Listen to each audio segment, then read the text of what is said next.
ಭಾರತದ ರಾಷ್ಟ್ರೀಯ ಕೃಷಿ ಸಹಕಾರ ಮಾರುಕಟ್ಟೆ ಒಕ್ಕೂಟ ನಫೆಡ್ನ ಹರಾಜು ಪೋರ್ಟಲ್ nafex.inಗೆ ಕೇಂದ್ರ ಗೃಹ ಮತ್ತು ಸಹಕಾರ ಸಚಿವ ಅಮಿತ್ ಶಾ ದೆಹಲಿಯಲ್ಲಿಂದು ಚಾಲನೆ ನೀಡಿದರು. ಈ ವೇಳೆ ಇತರ ಹಲವು ಡಿಜಿಟಲ್ ಸೇವೆಗಳು ಮತ್ತು ರೈತ ಕೇಂದ್ರಿತ ಉಪಕ್ರಮಗಳನ್ನು ಉದ್ಘಾಟಿಸಿದರು. ಕೃಷಿ ಕುಟುಂಬದ ಮಕ್ಕಳಿಗೆ ನಫೆಡ್ ಕಲ್ಯಾಣ್ ವಿದ್ಯಾರ್ಥಿ ವೇತನಕ್ಕೆ ಚಾಲನೆ ನೀಡಿದರು. ಕೇಂದ್ರ ಕೃಷಿ ಮತ್ತು ರೈತ ಕಲ್ಯಾಣ ಸಚಿವ ಶಿವರಾಜ್ ಸಿಂಗ್ ಚೌಹಾಣ್ ಸೇರಿದಂತೆ ಹಲವರು ಉಪಸ್ಥಿತರಿದ್ದರು.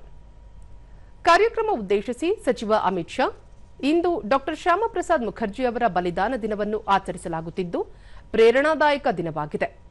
ಮುಖರ್ಜಿ ಅವರು ದೇಶದ ಏಕತೆಯ ಕನಸು ಕಂಡಿದ್ದರು. ಕಾಶ್ಮೀರದಲ್ಲಿ 370ನೇ ವಿಧಿಯನ್ನು ರದ್ದುಪಡಿಸುವ ಮೂಲಕ ಅವರ ಕನಸನ್ನು ಸಾಕಾರಗೊಳಿಸಲಾಗಿದೆ ಎಂದು ಹೇಳಿದರು.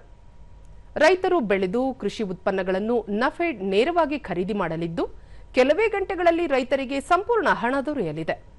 ರೈತರು ಸ್ವಾವಲಂಬಿಯಾಗುವಂತೆ ಮಾಡುವ ನಿಟ್ಟಿನಲ್ಲಿ ಇದು ಪ್ರಮುಖ ಹೆಜ್ಜೆಯಾಗಿದೆ ಎಂದು ತಿಳಿಸಿದರು. ರೈತರ ನೇರ ಪಾಲ್ಗೊಳ್ಳುವಿಕೆಯನ್ನು ಹೆಚ್ಚಿಸುವ ನಿಟ್ಟಿನಲ್ಲಿ ಖರೀದಿ ಪ್ರಕ್ರಿಯೆಯಲ್ಲಿ ಮಧ್ಯವರ್ತಿಗಳ ಪಾತ್ರವಿಲ್ಲದಂತೆ ನೋಡಿಕೊಳ್ಳಬಹುದಾಗಿದೆ. ಕನಿಷ್ಠ ಬೆಂಬಲ ಬೆಲೆಯ ಸಂಪೂರ್ಣ ಲಾಭ ರೈತರಿಗೆ ದೊರೆಯುವಂತೆ ಮಾಡಲು ಧಾನ್ಯಗಳು ಮತ್ತು ತೈಲ ಬೀಜಗಳನ್ನು ರೈತರಿಗೆ ನೇರವಾಗಿ ಖರೀದಿ ಮಾಡಬೇಕು. ನಫೆಡ್ ಈ ನಿಟ್ಟಿನಲ್ಲಿ ಕ್ರಮ ಕೈಗೊಂಡಿದ್ದು 74 ಲಕ್ಷ ರೈತರನ್ನು ಒಳಗೊಂಡ ಬೃಹತ್ ಸಂಸ್ಥೆಯಾಗಿ ಕಾರ್ಯನಿರ್ವಹಿಸುತ್ತಿದೆ. ವಾರ್ಷಿಕ 30,000 ಕೋಟಿ ರೂಪಾಯಿಗಳ ವಹಿವಾಟಿನೊಂದಿಗೆ 500 ಕೋಟಿ ರೂಪಾಯಿ ಲಾಭ ಗಳಿಸುತ್ತಿದೆ ಎಂದರು.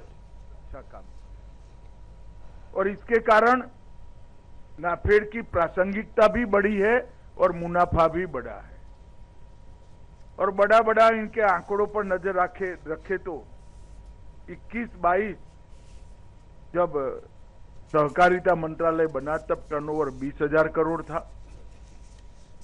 आज 30,000 करोड़ हो चुका है और मुझे विश्वास है अगले 2 साल में हम इसको 50,000 करोड़ क्रॉस करने में सफल होंगे.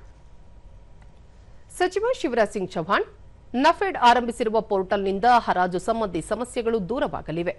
ರೈತರಿಗೆ ಎದುರಾಗುವ ಅಡೆತಡೆಗಳನ್ನು ನಿವಾರಿಸುವಲ್ಲಿ ಇದೊಂದು ಮಹತ್ವದ ಕ್ರಮವಾಗಿದೆ. ರೈತರ ಹಿತದೃಷ್ಟಿಯಿಂದ ನಫೆಡ್ ಉತ್ತಮ ಕಾರ್ಯ ಮಾಡುತ್ತಿದೆ ಎಂದು ಮೆಚ್ಚುಗೆ ವ್ಯಕ್ತಪಡಿಸಿದರು. ಸಹಕಾರದಿಂದ ಸಮೃದ್ಧಿ ಎನ್ನುವುದು ಕೇವಲ ಘೋಷಣೆಯಾಗಿ ಉಳಿದಿಲ್ಲ, ರೈತರ ಜೀವನದ ಮಂತ್ರವಾಗಿದೆ. ಸಹಕಾರದ ಮಾಧ್ಯಮದಿಂದ ರೈತರ ಅಭಿವೃದ್ಧಿ ಸಾಧ್ಯ ಎಂದು ಹೇಳಿದರು. कि अच्छे मूल्य पर मिनिमम सपोर्ट प्राइस पर खरीदी कैसे हो सके, और विशेषकर दलहन तिलहन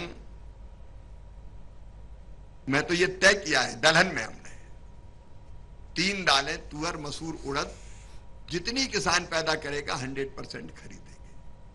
लेकिन खरीदी पारदर्शिता से कैसे हो, मैं नेफेड की टीम को आज बधाई देना चाहता हूं.